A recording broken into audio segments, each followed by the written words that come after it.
Hello and welcome back to another episode. I'm Dr. Paul, and it's always a pleasure to have you here. Last week, we had an amazing conversation about baby movements, what your baby's kicks mean, when to be concerned, and why paying attention to those movements can make a real difference during pregnancy. This week, we're taking the journey one step further. Have you ever wondered when your baby's heart starts beating, when they can hear your voice, how they breathe inside the womb, or whether they recognize you before they're even born? These are some of the most common questions expectant parents ask, and today I'm going to answer them in a simple, practical way that everyone can understand.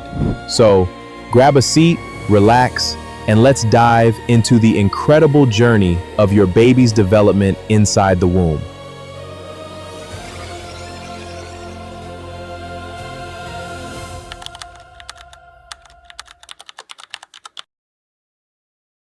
That's one of the most exciting questions every pregnant mother asks. The truth is, it depends on how many weeks pregnant you are. Every week, your baby grows rapidly, from being as tiny as a poppy seed in the early weeks to about the size of a watermelon at full term.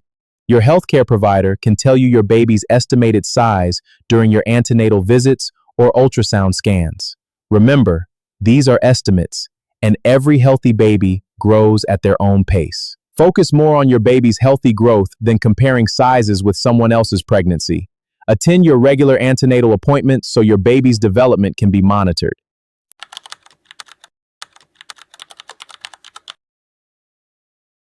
Your baby's heart actually starts forming very early, and it begins beating around 5 to 6 weeks of pregnancy.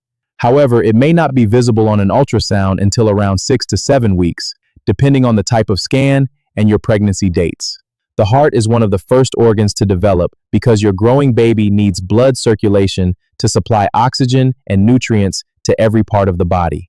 Hearing that tiny heartbeat for the first time is one of the most emotional moments for many parents.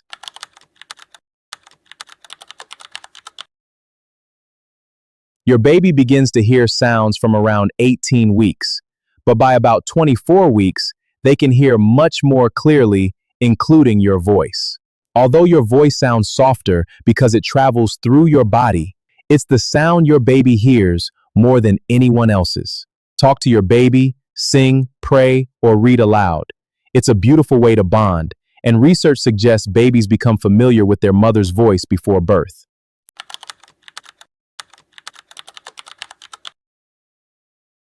Your baby actually starts moving as early as 7 to 8 weeks, but those movements are too tiny for you to feel. Most first-time mothers notice movement between 18 and 20 weeks, while women who've been pregnant before may feel it a little earlier. As your baby grows stronger, those tiny movements become powerful enough for you to notice. Later in pregnancy, if you notice your baby's movements have reduced significantly, don't ignore it. Contact your healthcare provider immediately.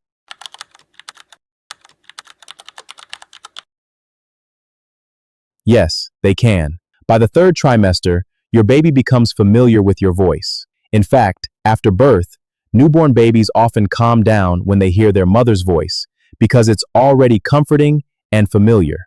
Your baby hears your voice every day throughout pregnancy, so it becomes one of the first sounds they recognize.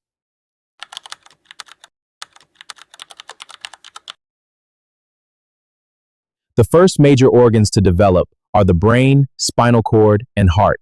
These begin forming within the first few weeks after conception, often before many women even realize they're pregnant. That's why those early weeks are incredibly important. If you're planning pregnancy or could become pregnant, start taking folic acid before conception or as soon as you know you're pregnant. It helps reduce the risk of serious brain and spinal cord birth defects.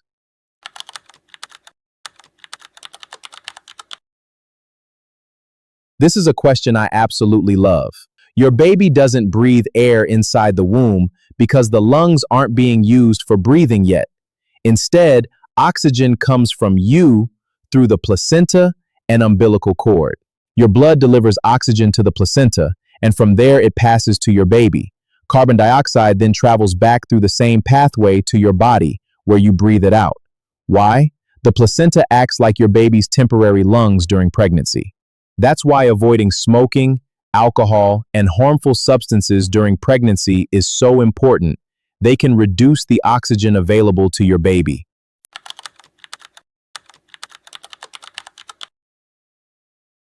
Occasional stress is a normal part of life and usually isn't harmful. However, severe or ongoing stress over a long period may affect both your health and your baby's development. High levels of stress hormones can influence pregnancy and may increase the risk of complications. Take care of your emotional health. Get enough rest, eat well, talk to loved ones, pray or meditate if that's part of your routine, and don't hesitate to seek professional support if you're feeling overwhelmed. A healthy mother supports a healthy baby.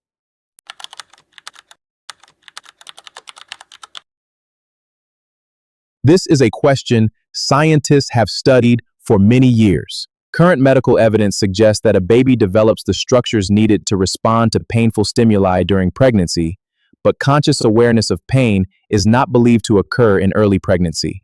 The exact timing is still an area of ongoing research. That's why doctors take great care during any necessary procedures in pregnancy and use appropriate pain management when needed. Why? Feeling pain isn't just about nerves, it also requires the brain to process those signals, and those systems develop over time.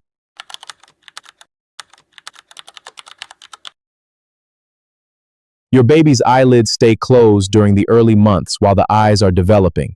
They usually begin to open around 26 to 28 weeks of pregnancy. By then, your baby can even respond to bright light shining through your abdomen. Keeping the eyes closed protects them while they're developing. Once they're mature enough, the eyelids open, preparing your baby for life outside the womb. Pregnancy is one of the most incredible journeys of human life. Every single week, your baby is growing, developing, and preparing to meet you. So keep attending your antenatal appointments. Eat healthy, stay active as advised by your healthcare provider, and remember, every healthy pregnancy is unique. And that brings us to the end of today's episode. If you found this episode helpful, please share it with your partner, a friend, or another expectant parent who could benefit from this information. And don't forget to subscribe or follow the podcast so you never miss an episode. If you have any pregnancy or women's health questions you'd like me to answer, leave them in the comments or send them to us. I'd love to cover them in future episodes. Until next time, take good care of yourself, keep up with your antenatal appointments, and remember, when a healthy mother is supported, a healthy baby has the best chance to thrive. Thank you for listening. I'm Dr. Paul. I'll see you in the next episode.